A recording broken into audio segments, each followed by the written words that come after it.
Maisha ni safari yenye changamoto, fursa, mafanikio na mambo mengi ya kujifunza. Sababu za kushindwa zinatokana na tabia, mitazamo na maamuzi yanayoyafanya mtu kila siku. Sababu ya kwanza ni hofu ya kuanza. Watu wengi wana ndoto nzuri, lakini wanashindwa kutimiza kwa sababu wanaogopa kuanza. Wanasubiri mpaka wawe na mtaji mkubwa, elimu ya juu, muda wa kutosha au mazingira mazuri. Hakuna wakati ambao utakuwa mkamilifu kwa kila jambo. Mafanikio huwa yanaanza pale mtu anapochukua hatua ya kuanza, hata kama ni ndogo. Hofu ya kuanza huwa inamfanya mtu aendelee kupanga mikakati bila kuitekeleza. Miaka inapita, anaendelea kujifariji, nitaanza kesho. Kila siku inakuwa kesho, na wakati huo watu walioanza kwa rasilimali chache walizokuwa nazo wanaendelea kupata uzoefu, kujifunza kutokana na makosa na kupiga hatua kila siku. Kama unataka kufanikiwa kwenye jambo lolote, acha kusubiri muda, anza na ulichonacho. Hatua ndogo zinazochukuliwa leo zina thamani kubwa kuliko mipango mikubwa isiyotekelezwa. Kila mafanikio makubwa duniani yalianza na hatua moja ndogo. Sababu ya pili ni kukosa nidhamu. Nidhamu ndio msingi wa mafanikio ya kudumu. Bila nidhamu, hata mtu mwenye kipaji kikubwa anaweza asifanikiwe. Nidhamu inahusisha kutunza muda, kutimiza ahadi ulizojiwekea, kutumia fedha kwa busara na kufanya kazi kwa bidii. Watu wengi wanafeli kwa sababu wanatanguliza starehe kuliko kuwajibika. Wanagairi kufanya kazi za muhimu, wanatumia fedha bila mpangilio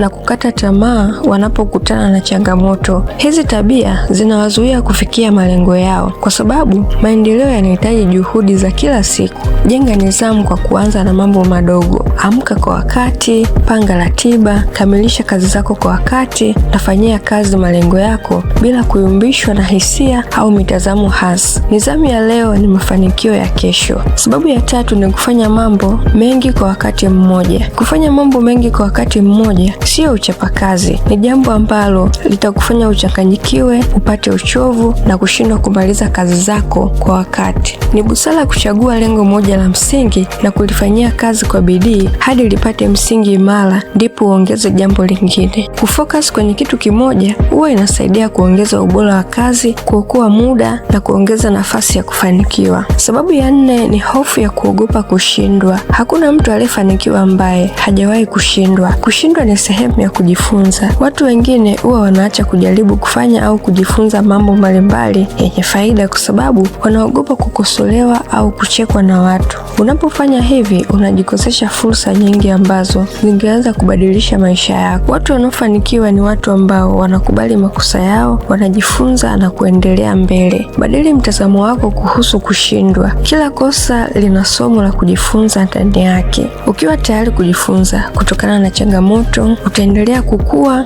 na kuwa na uwezo mkubwa zaidi wa kufanikiwa. Sababu ya tano ni mawazo hasi. Mawazo hasi ni adui mkubwa wa maendeleo. Mawazo hasi yanapunguza kujiamini, yanaondoa hamasa ya kufanya kazi na yanamfanya mtu aone kila changamoto anayopitia ni kikwazo kinachomfanya asipige hatua. Hata fursa nzuri zinapojitokeza, lazima atashindwa kuzitumia. Jifunze kuijaza akili yako mawazo chanya na kuondoa mtazamo hasi. Soma vitabu vinavyojenga fikra imara, sikiliza watu wenye mafanikio, kaa karibu na watu wanaokutia moyo, na amini unaweza kubadilisha maisha yako kwa juhudi na uvumilivu. Akili yenye mawazo mazuri huwa inazaa matendo mazuri, na matendo mazuri yanaleta mafanikio. Watu wengi wanafeli kwa sababu wanaruhusu hofu, kukosa nidhamu, kufanya mambo mengi kwa wakati mmoja, kuogopa kushindwa na kuwa na mawazo hasi vitawale maisha yao. Kila mmoja ana uwezo wa kubadilisha hali yake ya kifedha na maisha kama atabadilisha mtazamo na tabia hasi alizonazo. Anza leo kwa kuchukua hatua, jenga nidhamu, weka focus kwenye malengo yako, kubali kujifunza kutokana na makosa na jenga fikra chanya. Mafanikio sio jambo la siku moja, ni matokeo ya maamuzi sahihi yanayofanywa kila siku.